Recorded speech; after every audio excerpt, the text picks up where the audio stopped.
জরুরি যেটা লাগে সেটাই কিন্তু আজকে মার্কেটে গিয়ে কিনবো, এছাড়া কিনবো না। এই কথা বলেই কিন্তু আজকে বাসা থেকে বের হয়েছি। কিন্তু আমি বলেছি এক, আমার সাথে হয়ে গেল আরেক। আসসালামু আলাইকুম, সবাই কেমন আছেন? আলহামদুলিল্লাহ আমি ভালো আছি। বলেন ওই যে লোভ সামলানো তো দায়, বলেন বুঝেন না? মেয়ে মানুষ বলতে কথা, যা মানে আমাদের না লাগবে আমরা তাও কিনে ফেলি। যাই হোক, এই যে যেটা ভালো লাগে সেটাই ধরতেছি আর সেইটাই কিন্তু চেষ্টা করতেছি কেনার জন্য। কিন্তু আমার চাইতে আপনাদের ভাইয়াও কিন্তু অংশে কম না। সে তো মানে যা দেখে তা ভালো লাগে। কোথায় আমাকে একটু ধমক দিবে যে এইটা এখন নিও না, কিংবা এটা আমার বাসায় আছে, নেওয়ার কি দরকার। সে বলে যে আচ্ছা নিয়ে নাও, ভালোই তো লাগতেছে, হ্যাঁ সুন্দর। আমি যদি সুন্দর বলি সেও বলে সুন্দর। যাই হোক, এখানে তো যা ধরতেছি তাই ভালো লাগতেছে। আর এই মিনি মিনি কাপগুলি কিন্তু আমার এত ভালো লাগছে, বিশ্বাস করবে না, খুবই ভালো লাগছিল। তারপর আপনাদের ভাইয়ারা বললাম যে কাপগুলি অনেক ভালো লাগছে, তো আপনাদের ভাইয়া বলে নেও তাহলে নিয়ে নাও। তো আপনাদের ভাইয়াও আবার ধরে দেখতেছে, হালকার মধ্যে অনেক ভালোই ছিল কাপগুলো দেখতে, ছোট ছোট অনেকগুলি কালার ছিল। তো আমি বলছি এক কালারে সবগুলি নিব না, আমি কয়েকটা কালার বেছে বেছে নিব। তারপরে এই যে আপনাদের ভাইয়াকে কালার বলে দিচ্ছিলাম আর সে হচ্ছে নিচ্ছিল। তো এইখান থেকে আমি 6টা কাপ নিয়েছি, আর এখানে আমি হচ্ছে জুসের গ্লাসও নিয়েছি। এগুলি হচ্ছে আমার প্রয়োজনীয় জিনিস তাই নিচ্ছি। আর যেটা কিন্তু আমি বিশেষভাবে এখানে নিতে আসছি সেটা এই দোকানে নাই, মানে আরো কয়েকদিন পরে আসবে।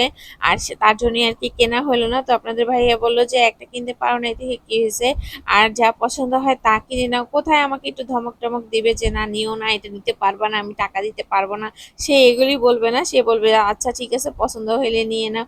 যাই হোক, কাপগুলি দেখে কিন্তু আমার অনেক ভালো লাগছে, এই জন্য হচ্ছে আমি কাপগুলি নিয়েছি। আর এখানে তো টুনটু বুড়ি অনেক বোর হচ্ছিল। টুনটু বুড়ি বলতেছে এত গরম আমার একদমই ভালো লাগে না। তার তো সবসময় একই কথা। আসলে তার নিজের জিনিস যদি কিনতাম তাহলে এখন তার খুব ভালো লাগতো।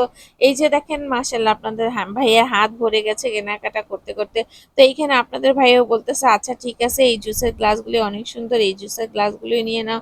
তো এই যে দেখেন আমার মেয়ের কি একটা অবস্থা। তো এইখানে এই যে মেয়ে বোর হয়ে যাচ্ছে, অবশেষে খেলনার দোকানে চলে আসলাম, মেয়েকেও এখান থেকে টুকটাক খেলনা কিনে দিলাম।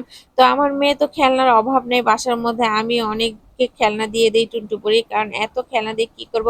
আর সব বাচ্চাদের একটা মানে সমস্যা, যে একটা খেলনা যদি এখন পায় নতুন, সেই খেলনাটা দিয়েই মনে করেন 2-3 দিন সারাদিন খেলবে, তারপরে এই খেলনার মানে পাত্তাও থাকবে না, নামও থাকবে না, ভুলেই যাবে। তারপরে এখানে হচ্ছে আপনাদের ভাইয়া স্টিলের একটা কাপ দেখতেছিল, বলতেছে এই কাপটা অনেক সুন্দর। সত্যি কাপটা অনেক সুন্দর ছিল। তো এখান থেকেও আমরা 2-3টা কাপ নিয়েছি। আর এখান থেকে হচ্ছে আপনাদের ভাইয়া আরো ওনাদের দোকানের জন্য অনেক কিছুই নিয়েছে।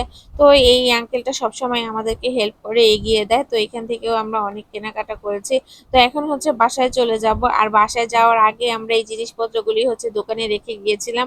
বরাবর বাসায় গিয়ে ঘুরে আসছে, আর বরাবর বাসায় হচ্ছে টুনটু বুড়ির ফ্যানটা রেখে আসছিলাম বলে তারপরে সেই ফ্যানটা আবার নিয়ে আসতে গিয়েছিলাম আপুদের বাসা থেকে। তো এই যে দেখেন আমরা সব কিছু কেনাকাটা করে কিন্তু চলে যাচ্ছি।